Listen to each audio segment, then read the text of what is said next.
بسم اللہ الرحمن الرحیم۔ ملفوظات حضرت اقدس مسیح موعود و مہدی مسعود 8 فروری 1905 بوقت ظہر۔ ظہر کے وقت حضور علیہ السلام تشریف لائے تو آپ کے ایک خادم آمدہ از کشمیر نے سر بسجود ہو کر خدا تعالیٰ کے کلام اسجدوا لآدم کو اس کے ظاہری الفاظ پر پورا کرنا چاہا اور نہایت گریہ وزاری سے اظہار محبت کیا، مگر حضور علیہ الصلوۃ والسلام نے اسے اس حرکت سے منع کیا اور فرمایا کہ یہ مشرکانہ باتیں ہیں، ان سے پرہیز چاہیے۔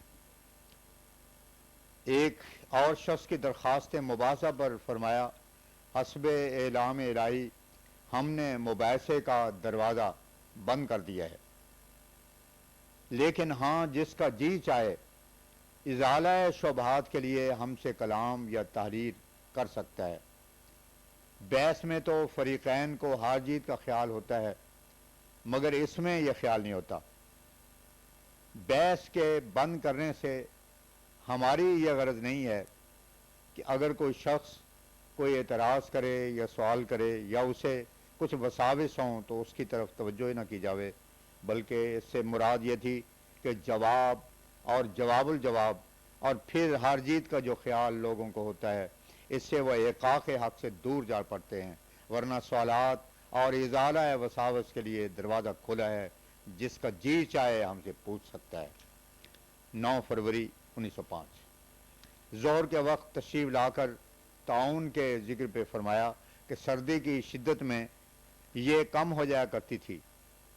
مگر اب سردی کی شدت کے ساتھ اس کی بھی شدت ترقی کر رہی ہے، حالانکہ ابھی اس کی مزید ترقی کے ایام آنے والے ہیں۔ 11 فروری 1905 بوقت نماز ظہر کے بعد ظہر کی نماز ادا فرما کر حضرت اقدس تشریف لے گئے، لیکن جناب صاحبزادہ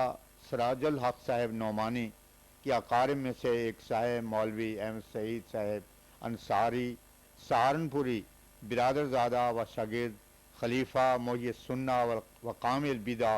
حافظ حدیث جناب مولانا شیخ محمد انصاری سہارنپوری مولدن مکی مہاجرن مرحوم ایک حق کے خیال سے تشریف لائے ہوئے تھے۔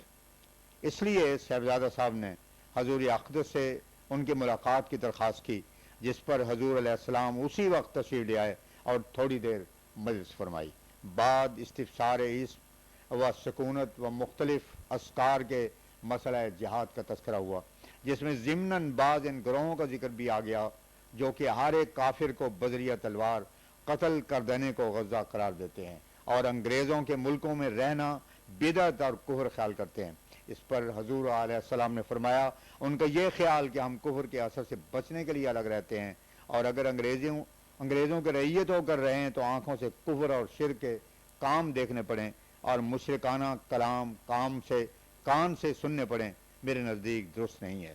کیونکہ اس گورنمنٹ نے مذہب کے بارے میں ہر ایک کو اب تک آزادی دے رکھی ہے اور ہر ایک کو اختیار ہے کہ وہ امن اور سلامت روی سے اپنے اپنے مذہب کی اشاعت کرے۔ مذہبی تعصب کو گورنمنٹ ہرگز دخل نہیں دیتی، اس کی بہت سی زندہ نظیریں موجود ہیں۔ ایک دفعہ خود عیسائی پادریوں نے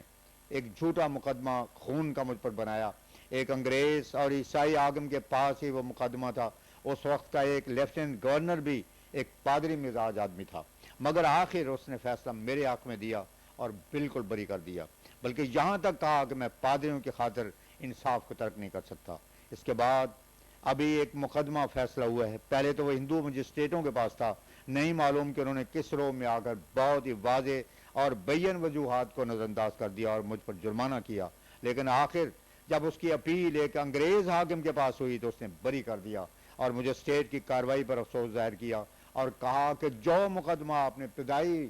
مرحلے پر خارج ہونے کے قابل تھا اس پر اس قدر وقت ضائع کیا گیا۔ اس سے معلوم ہوتا ہے کہ ان لوگوں میں ابھی تک عدل اور انصاف کا مادہ موجود ہے، اور اگر کسی قسم کا مذہبی تعصب یا بغض ہوتا تو کم از کم میرے ساتھ ضرور بڑھتا جاتا۔ 3 لاکھ کے قریب جماعت ہے، پھر افغانستان کے لوگ بھی آ کر بیعت کرتے رہتے ہیں اور ایک نیا فرقہ ہونے کی وجہ سے بھی گورنمنٹ کی نظر اور توجہ اس طرف ہونی چاہیے تھی، مگر دیکھ لو کہ قریب 8 کے ہمارے مقدمات ہوئے ہیں، جن میں سے سوائے 1-2 کے باقی کل مخالفین کی طرف سے ہم پر تھے، مگر سب میں کامیابی ہم کو ہی حاصل ہوئی اور انگریزوں نے ہی ہمارے حق میں فیصلے دیے ہیں، اگرچہ ہم ان سب کامیابیوں کو خدا کی طرف سے سمجھتے ہیں، کیونکہ اگر وہ نہ چاہتا تو یہ لوگ کیا کرتے، مگر جن لوگوں کے ذریعہ اور ہاتھوں سے اس کی نصرت ہمارے سامنے حال ہوئی وہ بھی قابل شکر ہے۔ جہاں تک میرا خیال بلکہ یقین ہے وہ یہ ہے کہ ابھی تک ان لوگوں میں تعصب نہیں ہے اور آئندہ کا حال خدا کو معلوم ہے، اور اس لیے میں کہتا ہوں کہ اگر ان لوگوں کو خدمت دین ہی مطلوب ہے اور ان کی غرض خدا کو راضی کرنا ہے تو چھپ کر بیٹھ لینے سے کیا فائدہ۔ ان کو چاہیے کہ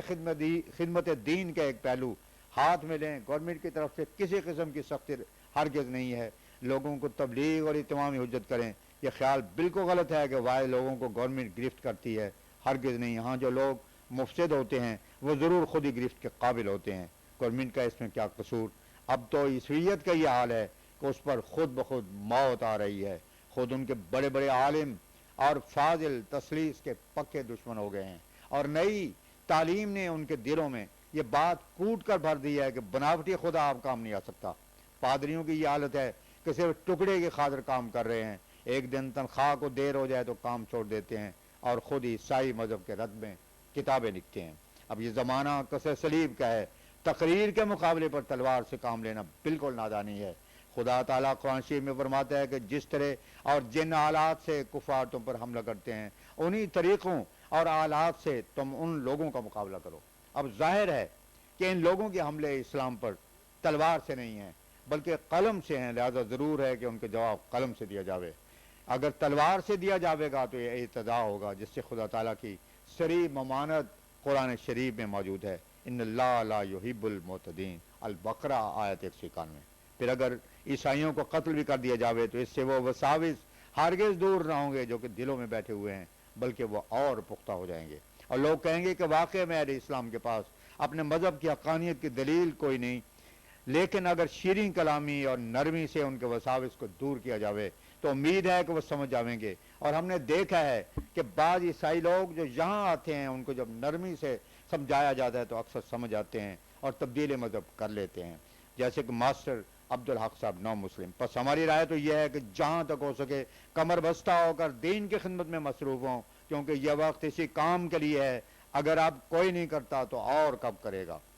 بعض ایسے لوگ جن تک حضور علیہ السلام کی بعثت اور دعوی کی مفصل کیفیت نہیں پہنچی تاہم وہ حسن ظن رکھتے ہیں اور بسبب دور ہونے کے یقینی فیصلے نہیں کر سکتے، ان کے ذکر پر آپ نے فرمایا نیک لوگوں کو یہی شیوا ہوتا ہے کیونکہ ان کو کامل علم نہیں ہے، اور علم اصل میں اسی کو کہتے ہیں جبکہ انسان کی واقفیت رویت کے قائم مقام ہو۔ الہامات کے ذکر پر فرمایا کہ قضاء و قدر کے اسرار چونکہ عمیق در عمیق ہوتے ہیں، اس لیے بعض وقت الہامات اور رویا کی تفہیم میں انسان کو غلطی لگ جاتی ہے۔ مذکورہ بالا تقریر فرما کر حضرت اقدس تشریف لے گئے، مگر پھر باوجہ تشریف لایا فرمایا کہ عصر کا وقت ہو گیا ہے، اذان دی جائے۔ خان صاحب شادی خان اذان دینے لگے اور حضور علیہ السلام نے مجلس فرمائی۔ کیونکہ اس وقت اہل اسلام میں سے بھی بعض مخالف اور منکر حضرت مسیح موعود کے الہام منکر مسیح موعود الہام کے مدعی ہیں، اور وہ دعویٰ کرتے ہیں کہ ہم کو حضرت مرزا صاحب کے قاذف اور دجال ہونے کے بارے میں خدا تعالیٰ سے وحی ہے، اور ادھر بعض مذاہب وغیرہ اسلام میں بھی ایسے لوگ پیدا ہو گئے ہیں جو کہ اپنے مذہب کی تصدیق کے بذریعہ الہام مدعی ہیں۔ اس لیے ایسے دعوی کے جواب میں حضور علیہ السلام نے ایک لطیف تقریر فرمائی جو کہ بہت ہی غور اور توجہ کے قابل ہے۔ فرمایا ہر ایک شخص اپنی حالت کے لحاظ سے معذور ہوتا ہے، اس لیے ان میں فیصلے کا ایک موٹا طریق ہے جسے ہم پیش کرتے ہیں۔ اس وقت مختلف اقوام جن کا اسلام سے بھی کوئی تعلق نہیں ہے الہام کے مدعی ہیں۔ 10 سال کا عرصہ گزرا کہ ایک دفعہ امرتسر سے ایک سکھ کا خط آیا کہ مذہب سکھ کے سچا ہونے کی نسبت مجھے الہام ہوا ہے، اور ایسے ایک انگریز نے الہ آباد سے لکھا کہ مجھے عیسویت کے سچا ہونے کی نسبت الہام کے ذریعے سے اطلاع دی گئی ہے، اور ایک مولوی عبداللہ صاحب غزنوی جن کو میں نیک جانتا ہوں ان کی اولاد امرتسر میں ہے، ان کو بھی دعویٰ الہام کا ہے، اور وہ کہتے ہیں کہ ہمیں الہام ہوتا ہے کہ یہ سلسلہ جھوٹا ہے اور مرزا صاحب کاذب اور دجال ہیں۔ پھر ادھر ہماری جماعت میں بھی ہزارہ ایسے آدمی ہیں جن کے الہام اور رویا کے ذریعے سے یہ اطلاع ملی ہے اور خود رسول اللہ صلی اللہ علیہ وسلم نے زبان مبارک سے تصدیق کی ہے کہ یہ سلسلہ من جانب اللہ ہے اور یہ ذریعہ ان کی بیعت کا بھی ہوا ہے۔ تو اب ان مختلف اقسام کے الہاموں میں جلدی سے فیصلہ کرنا تقویٰ سے بعید ہے، اس لیے میں جلدی کو پسند نہیں کرتا۔ انسان کو چاہیے کہ صبر اور دعا سے کام لے اور تقویٰ کے پہلو کو ہاتھ سے نہ چھوڑے۔ ان اللہ مع الذین اتقوا النحل آیت 129۔ اس وقت خود اسلام میں کئی فرقے موجود ہیں جو کہ ایک دوسرے کی تردید کر رہے ہیں، پھر دوسرے مذاہب کے حملے الگ ہیں۔ ایک کتاب ترک اسلام لکھی گئی تھی اور اب ایک تہذیب الاسلام لکھی گئی ہے جس میں پیغمبر خدا صلی اللہ علیہ وسلم پر سخت فوش اور شرمناک حملے کیے گئے ہیں، جس سے معلوم ہوتا ہے کہ کل مذاہب فرقوں میں ایک جنگ چل رہی ہے اور ہر ایک کا دعویٰ یہی ہے کہ ہم حق پر ہیں۔ پس ایسی حالت میں فیصلہ کرنا ایک آسان امر نہیں ہے، یا تو اللہ تعالیٰ اپنے فضل سے کسی کو فہم دے اور رشد عطا کرے، اور یا انسان خود جلدی نہ کرے اور صبر اور دعا سے کام لے تا وقت پر حقیقت کھل جاوے کہ خدا کی تائید اور نصرت کس کے شامل حال ہے، کیونکہ جھوٹے مذہب کے ساتھ اس کی نصرت اور تائید کبھی شامل نہیں ہو سکتی۔